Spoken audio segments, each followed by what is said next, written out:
নাই নাই সেইটো মই একো কমেণ্ট নিদিম সেইটো। আৰু আমি 2024 নিৰ্বাচন খেলিব সেইটো মই সেইদিনা 3-4 দিন আগৰ পৰাই মই কৈ আহিছোঁ। ওদালগুৰি লোকসভা হিচাপে এবাৰ পাব্লিক গেডাৰিং হ'ব, 2-3 লাখ আমি গেডাৰিং কৰিম। আৰু কোকৰাঝাৰ লোকসভা হিচাপে এবাৰ পাব্লিক গেডাৰিং হ'ব, 2-3 লাখ আমি। দুটা সমষ্টিৰ বিষয়ে ইজিলি জয় হ'ব, ওদালগুৰি লোকসভা আৰু কোকৰাঝাৰ লোকসভা। আগতকৈ বেছি ভালে হৈছে আমাৰ। আৰু সমৰ্থন কৰে নেকি? ইয়াত মই চৰকাৰৰ মানুহ নহয়, মই এজন পাব্লিক নিচিনা হৈ আছে। ইয়াৰ ওপৰত কমেণ্ট দিব লগা একো নাই। মই নতুন কথা একো নাই, মোৰ নতুন কথা একো নাই। আমাৰ ডিষ্ট্ৰিক্ট ৱাইজ আমাৰ মবিলাইজেশ্যন প্ৰগ্ৰাম চলি আছে, সেইটোৱে। আৰু আমি 2024 নিৰ্বাচন খেলিব সেইটো মই সেইদিনা 3-4 দিন আগৰ পৰাই মই কৈ আহিছোঁ।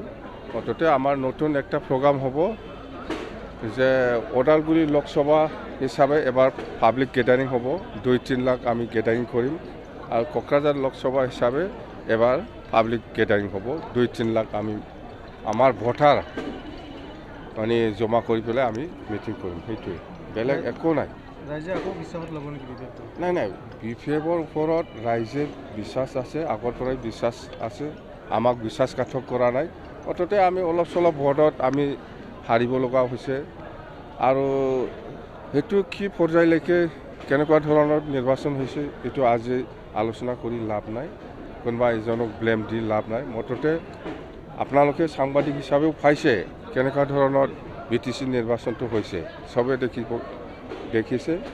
আৰু সেইটো বিষয় লৈ মই আৰু কমেণ্ট দিব বিচৰা নাই। মুঠতে আমাৰ ঠিকে আছে, BPF আগতকৈ আৰু মজবুতহে হৈছে।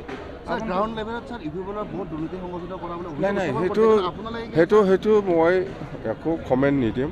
সেইটো পাব্লিকে দেখি আছে, পাব্লিকে কমেণ্ট দি আছে। আপোনালোকেও সাংবাদিক হিচাপে কেতিয়াবা হয়তো কমেণ্ট কৰিছে, সেইটো কাম বেয়া, সেইটো কাম ভাল হৈছে। সেইটো মোৰ পৰা একো কমেণ্ট বিচাৰিব নালাগে। এতিয়া কোনে কি কৰিছে কৰা নাই মই একো নকওঁ। BCDC নিৰ্বাচনটো আমি আগৰ পৰাই বিচাৰি আছোঁ, কিন্তু এতিয়ালৈকে ইহঁতে কৰিব পৰা নাই। সেইটো আমি চৰকাৰ অহাৰ পিছত আমি এইটো ঠিক কৰিম। দুটা সমষ্টিৰ বিষয়ে ইজিলি জয় হ'ব, ওদালগুৰি লোকসভা আৰু কোকৰাঝাৰ লোকসভা। আগতকৈ বেছি ভালহে হৈছে আমাৰ। আৰু আমি সেইটো বৰষুণটো যাওক, মানে বৰষুণ ছিজনটো যাওক, আমি অক্টোবৰ সেইফালে আমাৰ এটা প্ৰগ্ৰাম আমি ল'ম। ওদালগুৰি লোকসভা সমষ্টি হিচাপে একটা আৰু কোকৰাঝাৰ লোকসভা সমষ্টি হিচাপে একটা, দুইটা আমি মাছ গেডাৰিং কৰিম। নাই, লাখ মানুহ জমা কৰিম আমি। সেইটো পিছত সেইটো কোন ফেক্টৰ হয় নহয় আজিৰ দিনত আমি ক'ব নোৱাৰোঁ। সময় আহক, মুঠতে আমি খেলিম, সেইটোৱে মই এনাউন্স কৰিছোঁ। দুটা সমষ্টিত সমৰ্থন কৰে নেকি?